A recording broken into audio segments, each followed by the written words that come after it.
Eva was not, by training, an investigator. She was a brand strategist. But she was also a woman who had once written her senior thesis on the ethics of evidence. She'd nearly switched her major to pre-law, and who understood, at a fundamental level, that the difference between truth and lies is usually documentation. She spent $2,400 on equipment from a security supply company in Van Nuys that did not ask questions. 3 compact wireless cameras with night vision capability, 2 audio recorders the size of a phone charger, and a monitoring app that streamed encrypted footage to her phone.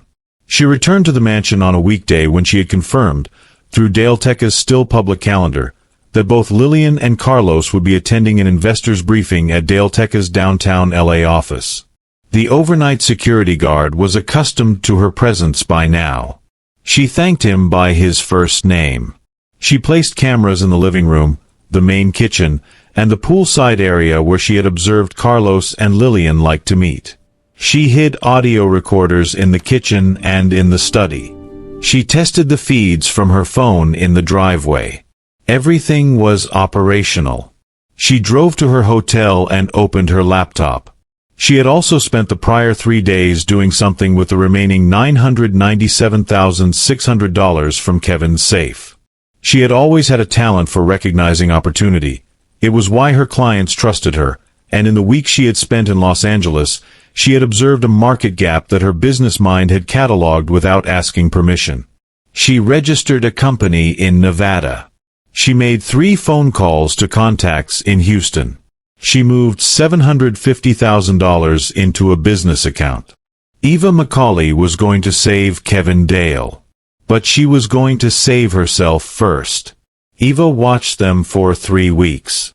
She watched Lilian and Carlos in the kitchen over coffee, talking about Dale Teka's Mexico City contracts. She watched them in the living room going over what Carlos called the restructuring, a word he used to mean the quiet dismantling of Kevin's company assets into accounts that did not belong to Kevin. She watched them laugh. She watched them plan. And then, on a Thursday evening, she watched and listened to the conversation she had been waiting for. Carlos was in the study. Lilian came in and closed the door. They spoke for 47 minutes. Eva's audio recorder caught all of it.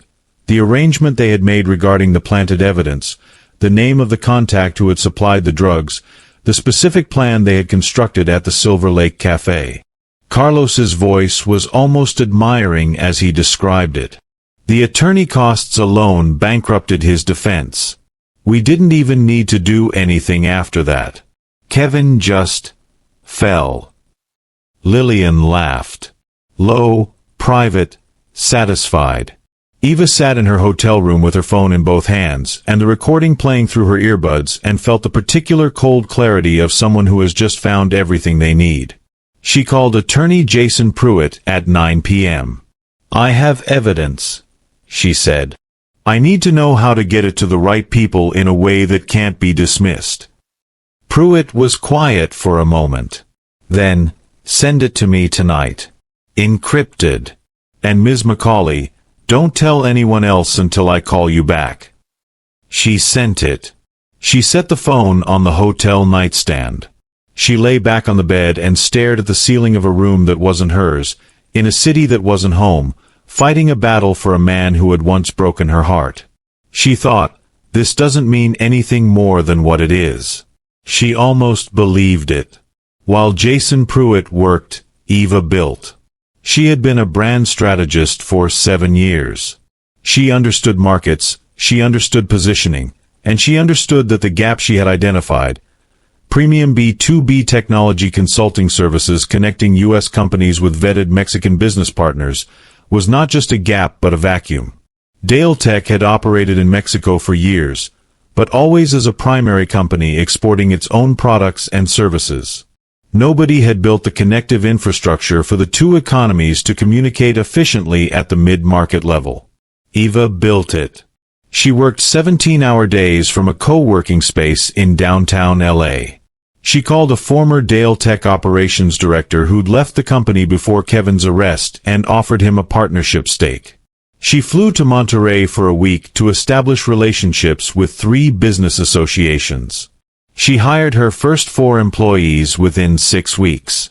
She called the company Bridgeco, not for Lilian Bridge, whom she would never have given that tribute, but because that was what it did. It bridged. The first 2 months were brutal. She put $750,000 in and watched it move like water through sand. She slept 4 hours a night. She ate standing at the counter of her hotel room. She visited Kevin every week and told him only that she was working on his legal case. She said nothing about the business. By month 3, Bridgeco had its first 3 enterprise contracts. By month 5, it was cash flow positive. By month 8, 2 of the contracts had grown into long-term retainer arrangements worth $40 million combined. Eva sat in her new LA office. They had taken space in a Century City tower, and looked at the skyline and felt something she had not expected. Not triumph, exactly. More like the deep, private satisfaction of having done something exactly right. She thought about Kevin. She allowed herself that, for 30 seconds. Then she went back to work. Pruitt moved carefully. He was 29 and had been practicing law for 3 years, and the biggest case of his career had arrived in the form of audio recordings sent by a woman in a hotel room at 9 p.m. He had the recordings authenticated independently by a forensic audio lab in San Diego. He had the content analyzed by a former DEA investigator he knew from a prior case, who identified the drug source referenced in the conversations as matching an active federal investigation into a trafficking network operating out of San Bernardino County. He took everything to the FBI field office in Los Angeles. They sat on it for 3 weeks, the most excruciating 3 weeks of Pruitt's professional life, and then an agent named Torres called him back on a Friday afternoon and said, calmly and without drama, that they were opening an investigation. Carlos and Lilian did not know any of this. They were in Malibu that weekend, at a beachfront rental paid for by a Dale Tech shell account, drinking wine and watching the Pacific. They had grown comfortable. Comfort is the most reliable enemy of caution. On a Monday morning 10 days later, 2 federal vehicles arrived at the Bel Air estate. 2 more went to Dale Tech's headquarters, where Carlos had made himself comfortable in Kevin's executive suite. 2 agents knocked on the door of the Santa Monica house that Lilian had purchased in her own name with diverted company funds. Carlos was placed under arrest at Dale Tech's 42nd floor. He did not resist. He stood in Kevin's office with his hands behind his back and his expression entirely composed, and said, "I want my attorney." Lilian was placed under arrest at the Santa Monica house, still in her bathrobe, holding a coffee mug. She dropped it. It shattered on the hardwood floor. Nobody cleaned it up. The call came to Kevin at 7:22 a.m. on a Thursday. A corrections officer told him he had a visitor, which was unusual at that hour. He was brought to the warden's office rather than the visitation room, which was more unusual still. Pruitt was there. He was wearing his good suit. He looked like he'd slept approximately 4 hours and didn't care. Carlos Gusto and Lilian Bridge were arrested Monday morning, Pruitt said, sitting down across from Kevin without preamble. Federal charges: evidence tampering, conspiracy to pervert the course of justice, drug trafficking facilitation. FBI has recordings, financial forensics, and a cooperating witness from the trafficking network who's identified Carlos as the buyer. Kevin looked at him for a long moment. How? Eva Macauley, Pruitt said. The room was very quiet. Eva. She recorded them. In your own house. 3 weeks of audio and video. Pruitt placed a folder on the table. Your conviction is being challenged on newly discovered evidence grounds. The DA's office has indicated they will not contest the appeal. We expect a full reversal within the week. Kevin sat back. He put his hands flat on the table. He thought of Eva in the visitation room. I don't think you did this. He thought of Eva driving to his house and opening his safe. He thought of Eva who had every reason in the world to let him stay exactly where the universe had put him, deciding instead to fight. He didn't say anything for a while. Then he said, "When can I get out?" "Friday at the latest," Pruitt said. "Probably Thursday afternoon." It was Thursday morning. He asked her to dinner. She said no. He asked why. She said, "Because if we go to dinner tonight, you'll say things you feel right now that you won't know are true until later. And I'd rather you knew." Kevin looked at her. She was leaning against her car in the parking lot, arms crossed, direct as she had always been. He had forgotten. No, he had refused to remember how much he had always relied on people who told him the truth. "How long?" he asked. "Give it a month. Get your bearings. Figure out who you are without the money and the title." "I'm going to have the money and the title again." "Not yet, you won't." She said it without apology. "And that's exactly why I need you to wait." He waited. He checked into a hotel in Century City, a decent one, not the kind he used to stay in, paid for with a small loan from Pruitt's firm's emergency fund. He met with Dale Tech's surviving board members, who had frozen the company's remaining assets pending the legal reversal. He sat in a conference room for 3 days going through 2 years of financial forensics and understood, in clinical detail, how thoroughly Carlos and Lilian had worked. The company was damaged. It was not destroyed. He called Eva on day 12. He told her what the forensics showed and asked for her analysis. They talked for 3 hours. It was the most useful conversation he'd had in 2 years. On day 28, he called her again. "Is it a month yet?" She said, "Close enough." He could hear her smile through the phone. She told him to meet her at an address in Century City on a Thursday morning. She gave him no other information. Kevin arrived at the address in a car he'd rented. He was still renting cars, still in the decent hotel, and found himself standing in front of a building he recognized as class a commercial tower space. A doorman opened the glass door. An elevator took him to the 28th floor. The elevator opened into a reception area.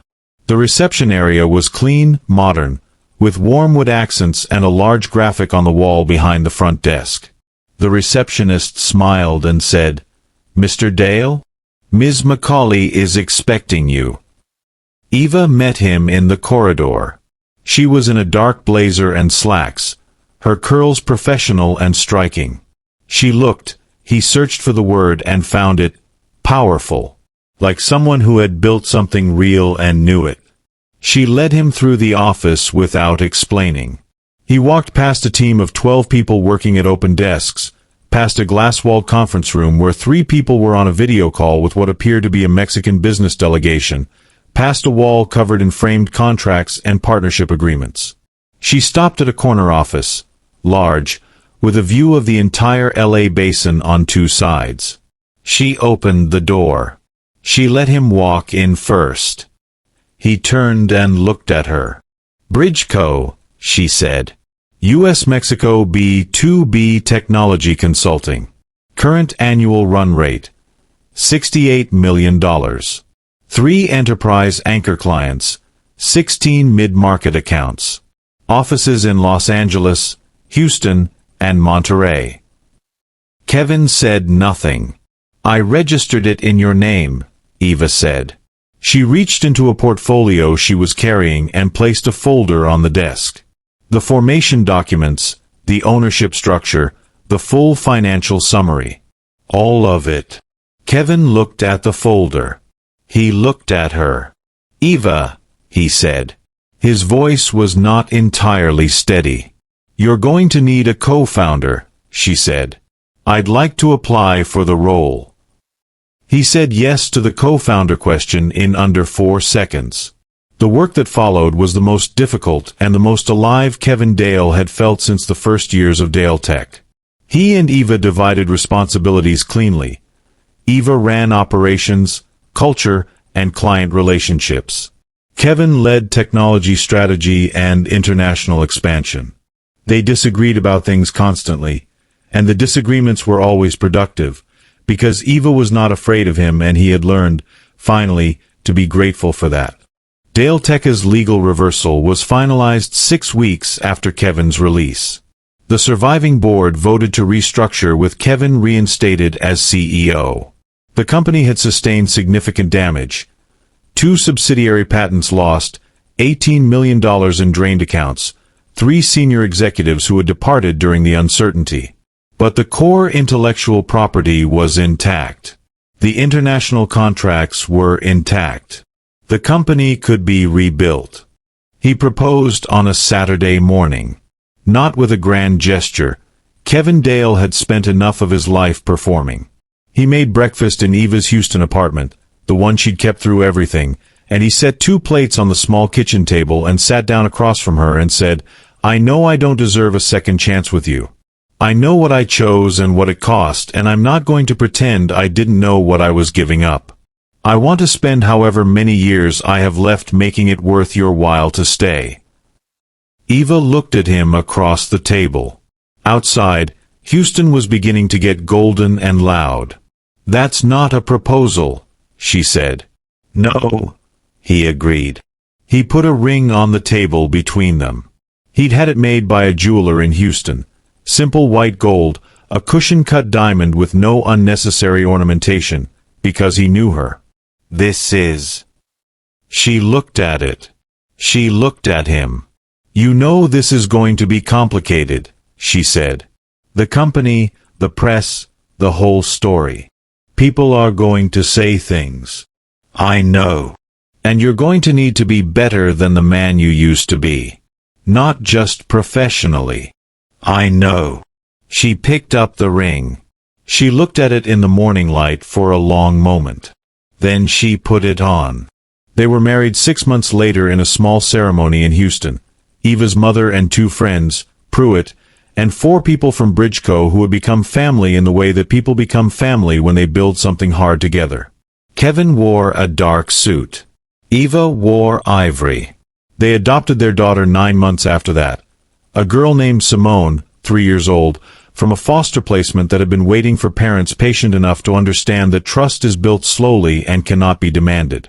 Simone had Eva's stubbornness and Kevin's focused attention, and she decimated every assumption Kevin had ever held about what it meant to be a father.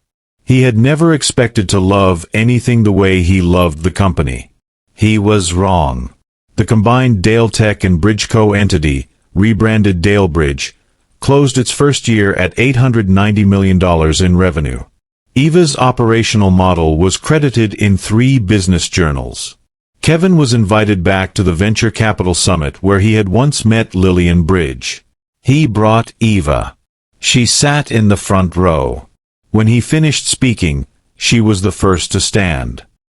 He found her afterward in the corridor and she said, quietly and without drama, in the way she said everything, "You were good. I had help," he said. She smiled. It was the smile he had missed for 10 years without letting himself know it. "You did," she agreed. "Don't forget it." He didn't. Eva once told an interviewer from the Wall Street Journal, who was profiling Dale Bridge's remarkable U.S.-Mexico expansion and asked about the company's founding story, that the most important business decision she had ever made was one that had nothing to do with business. "I went back," she said, "for a person I believed in. The money was an accident." The interviewer asked if that was how she would describe building a billion-dollar company. Eva smiled.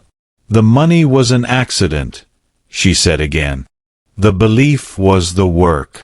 And so the story ends not with noise but with quiet. Not with a celebration but with a kitchen table, a simple ring, and 2 people who finally stopped running from the truth of what they were to each other. Kevin Dale lost $1 billion, his freedom, his reputation, and 2 years of his life. And in losing all of it, he found the one thing his success had always quietly crowded out. Humility. The kind that does not come from reading about it or deciding to have it, but from sitting on the floor of a prison cell at 2 in the morning with nothing left and nobody coming.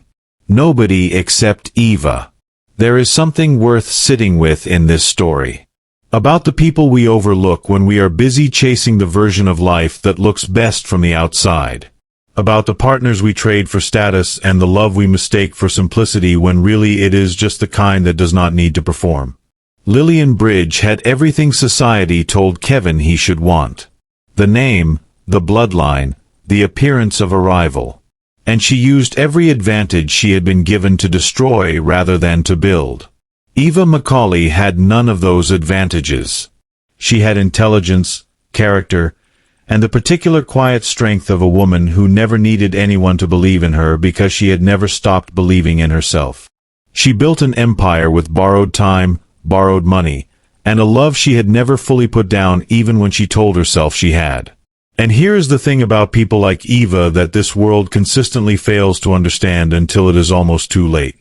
Underestimating them is not just a mistake. It is the mistake. The one that changes everything. The one you do not get to walk back.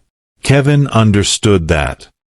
He understood it at a kitchen table in Houston with a ring between two breakfast plates and a woman looking at him with eyes that had seen every version of him including the worst one and had decided to stay anyway. That is not a small thing. That is everything. So if this story leaves you with anything, let it leave you with this. Pay attention to who shows up when the money is gone and the title means nothing and the cell door closes. Pay attention to who believed in you before you gave them any reason to. Pay attention to who builds quietly while everyone else performs loudly. And if you are lucky enough to have an Eva in your life, in any form, a friend, a partner, a person who chose you when they did not have to, do not wait for a prison cell to teach you what that is worth. You already know. Before you go, I would like to know your thoughts on this. Do you think Kevin was wrong for fighting for Carlos' freedom? Let me know your thoughts in the comment, and do not forget to subscribe to the channel for more heart-melting stories like this one. Your like, comments, and subscriptions go a long way. See you on the next one, lovers.